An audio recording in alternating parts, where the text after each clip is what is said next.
मराठा नेते मनोज जरांगे यांच्या आझाद मैदानातल्या उपोषणाचा आजचा तिसरा दिवस आहे। मुंबईत मराठा आरक्षणासाठी हजारोंच्या संख्येने मराठा आंदोलक दाखल झालेत। जरांगे पाटील यांची तब्येत खालावत चालली आहे, त्यामुळे सरकारने तातडीने तोडगा काढावा अशी मागणी आंदोलकांनी केली। थेट जाऊयात, आमचे प्रतिनिधी गिरीश कांबळे आपल्या सोबत उपस्थित आहेत। गिरीश, गेले 3 दिवस तुम्ही स्वतः या ठिकाणी उपस्थित आहात, आज नेमका काय बदल झालेला दिसतोय? तिसरा दिवस आहे आंदोलनाचा, आंदोलक आक्रमक झालेले दिसतात का?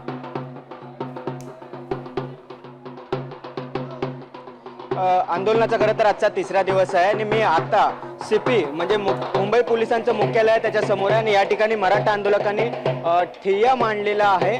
आपण बघितलं तर या ठिकाणी आता हे मराठा आंदोलक आता मुख्यालय पोलीस मुख्यालय मुंबईचं पोलीस मुख्यालय त्याच्या समोर या ठिकाणी ठिय्या मांडलेला आहे आणि मोठ्या प्रमाणात वाहतूक कोंडी झालेली आहे। पोलीस या ठिकाणी मराठा आंदोलकांचं या ठिकाणी आवाहन करतायत, बाजूला होण्याचं आवाहन करतायत, मात्र मराठा आंदोलक या ठिकाणी ठाम आहेत। पहिल्या दिवसापासून जो उत्साह जी ऊर्जा मराठा आंदोलकांमध्ये आहे तीच ऊर्जा आजही तिसऱ्या दिवशी देखील तेवढीच कायम आहे। हलगीच्या तालावर या ठिकाणी ठेका धरत मराठा आरक्षणासाठीची मागणी आहे ती करत आहेत। आपण जर हा संपूर्ण परिसर पाहिला तर हा जे फ्लायओव्हरच्या दिशेने जाणारा हा रस्ता आहे, त्या ठिकाणी पूर्ण या ठिकाणी ज्या मोठ्या प्रमाणात वाहतूक कोंडी झालेली आहे। जे फ्लायओव्हर पासून सर्व जवळपास 1 किलोमीटर पर्यंत वाहनांच्या आता रांगा लागलेल्या आहेत। सकाळ आहे, खरं तर आज रविवार असला तरी मोठ्या प्रमाणात ही वाहतूक कोंडी देखील झालेली आहे आणि आता या ठिकाणी पोलीस मुख्यालयाच्या समोर भाजी मंडईचा भाग आहे, मार्केट इथे महत्त्वाचं मार्केट आहे, प्रचंड वर्दळीचं ठिकाण आहे आणि इथेच अशा पद्धतीने ठिय्या दिल्यामुळे पोलिसांपुढचं आव्हान सुद्धा वाढलं असेल।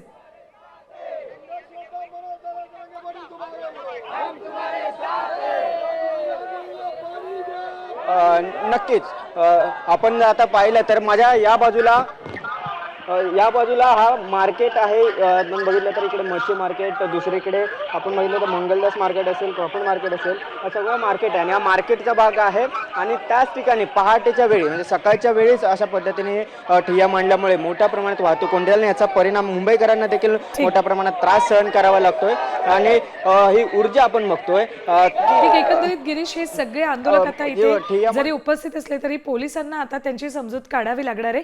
धन्यवाद संपूर्ण माहितीसाठी। एकतर गणेशोत्सव आहे, गौरी गणपतींचे दिवस, त्यामुळे या मार्केटमध्ये प्रचंड गर्दी होत असते आणि त्याच वेळेला नेमका या आंदोलकांनी सीपी ऑफिस पुढे ठिय्या मांडलाय। आता isakal.com आहे देशातील नंबर 1 ची मराठी न्यूज वेबसाईट। प्रत्येक अपडेटसाठी isakal.com ला नक्की भेट द्या।